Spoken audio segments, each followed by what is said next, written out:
Hi everybody, how you doing? Glenn Giordano here again. Today we're going to do a lesson on, I'm calling this, the title makes it self-explanatory.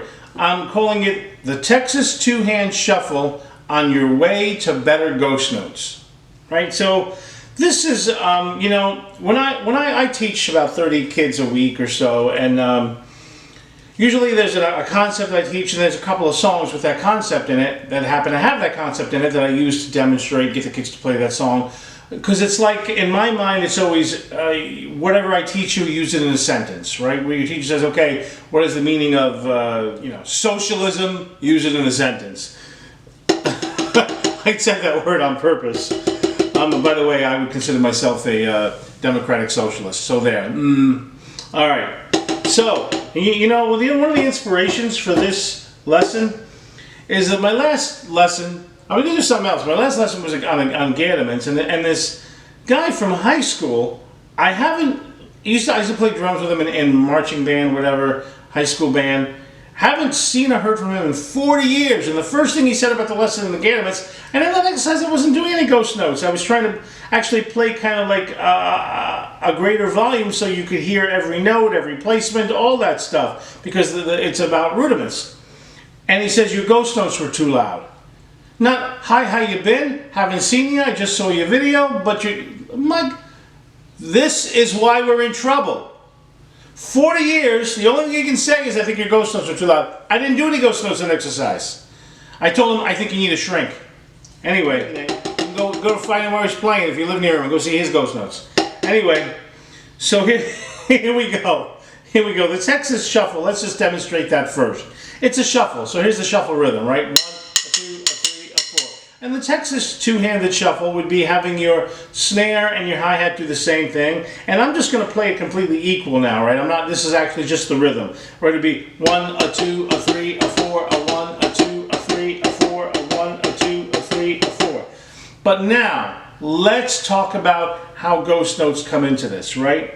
For your snare hand, remember, I'm left-handed, I'm going to do this with my right hand, right? For your snare hand, which you would be doing most of your ghost notes with, right? You want to play every note except 2 and 4 very quiet. So watch, I angle my stick at about, I don't know, what is that, 140 degrees? I don't know. I'm not a protractor, all right? I'm not a protractor. You know what I'm saying? All right, so watch. 1, a 2, a 3, a 4, a 1, a 2, a 3, a 4. So this is the Moeller Grip. This is a Moeller technique, right? I'm using, this is my fulcrum, and I do this a lot. I've mentioned this before. This is the, I don't know, third finger, second finger, God knows what you call it, right? I call it Bob, right? That's Bob. So, and I angle the stick down, so I've got 1, a 2, a 3, a 4, right? Nice and quiet, and you want to do that. This is a good way to get to know your ghost notes, right? I'm just kind of dropping the stick with my fingers a little bit, right? But 1, a 2, then I whip down for that 2.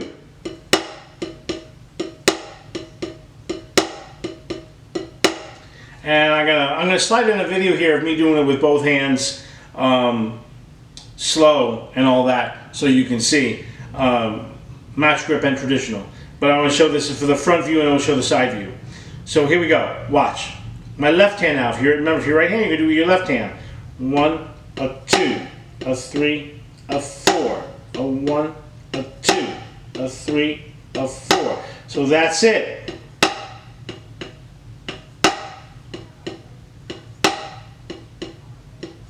And for a further explanation, if you're actually doing the Texas two-hand, there's another layer to this. You wouldn't do that accent on 2 with both hands. You would only do it with your snare hand. So you'd have one stick doing this on the hi-hat,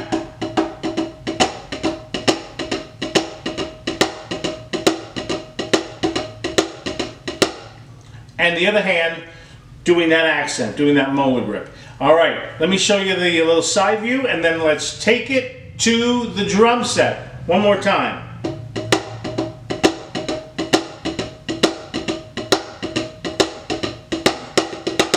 All right, side view, then drum set. See you in a minute.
guys, welcome to part 2 here of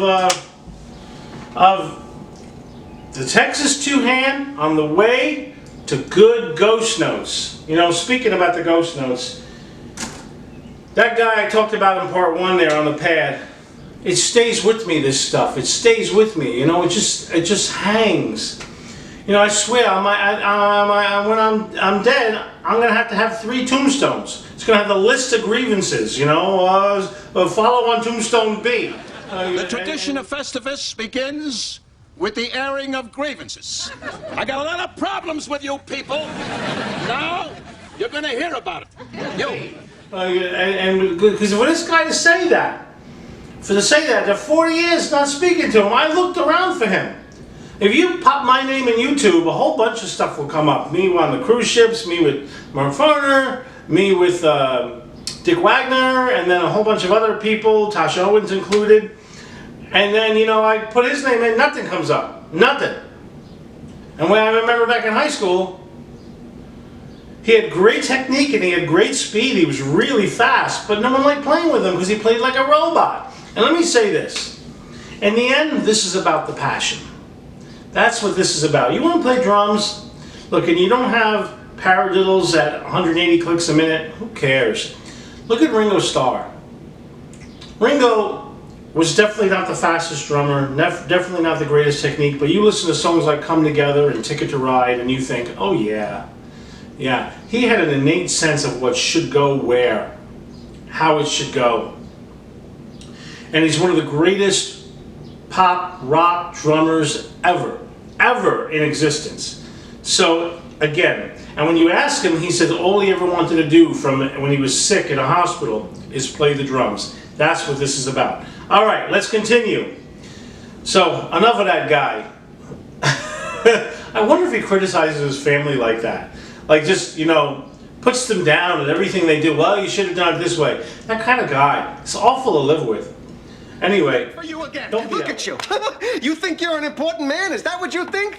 You are a laughing stock. You are a joke. These people are laughing at you. You're nothing. You have no brains, no ability, nothing. I quit. for your lead hand or your right hand if you're right-handed, left if you're left-handed, right? It's one motion. 1, a 2, a 3, a 4. Now I'm exaggerating a little bit, right? A 1, a 2. You can do it with an accent or without. A 1, a 2, a 3, a 4. When I'm going a little quicker, I always tend to push the quarter notes. Right, so yeah, am I using my fingers? Yeah, a little bit of a kick on that second note for the quarter, but it's down, right? Hit again, hit again, hit again. And if you straighten those out, then you get those great, really cool Ringo chops of those fast eighth notes that sort of swing a little bit. It's the same idea. Right? I'm pushing. You know, that's the Moeller Grip. Down, up, right? So, watch again. 1, a 2, a 3, a 4, a 1, a 2, a little more mustard. And if you want to go down a little further, you can get the shoulder. Again, I'm kicking those fingers on the second stroke. Alright, your weak hand, your snare hand, or if you're right-handed, your left hand. Now this time, I'm going to keep my hand up for the first 2 strokes of 1. Those are my ghosts of 1. I'm telling you, that stuff stays with me for a long time. A 1. Okay, watch. A 1, a 2, a 3, a 4. So when I come down, I give a little whip.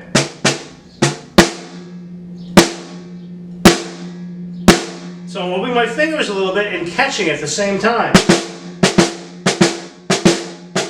Right? So with the shuffle, we're not doing all those accents. We're going a 1, 2, 3, 4. 1, 2, 3. Now when I put them together, I kind of push the quarters here, but I don't do a heavier accent on 2 and 4. I only do it here. So watch. You know, not too quick. Here, watch. 1.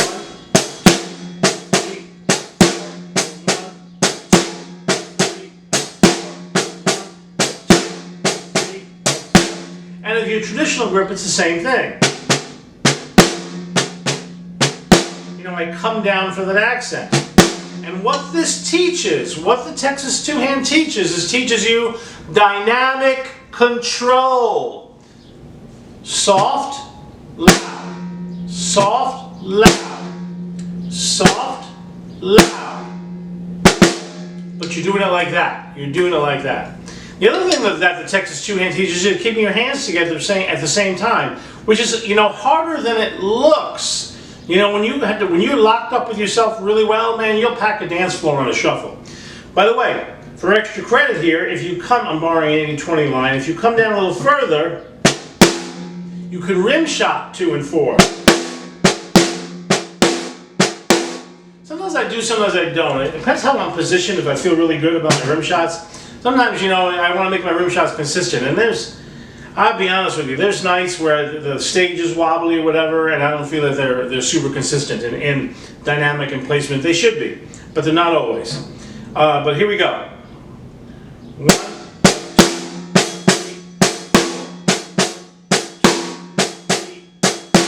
So that was rim shotting all of them. Now let me put a little more mustard behind it. First without the rim shots. Now with the rim shots.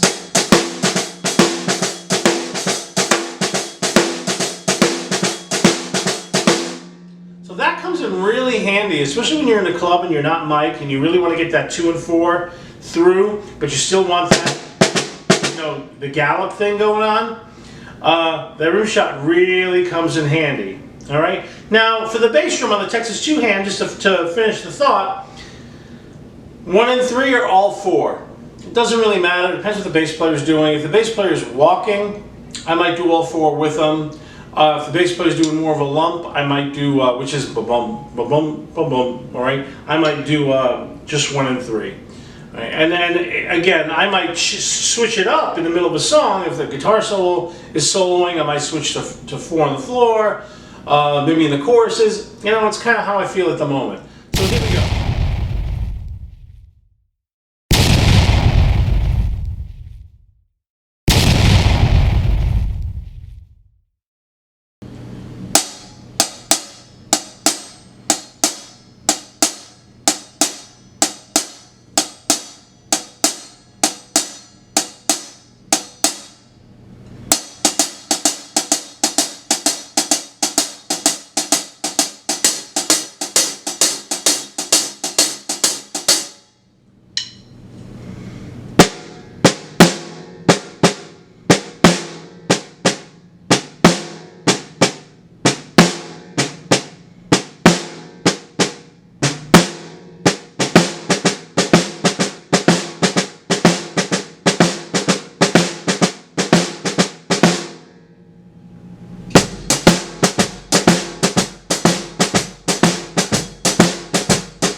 Alright guys, we're going to wrap it up with this.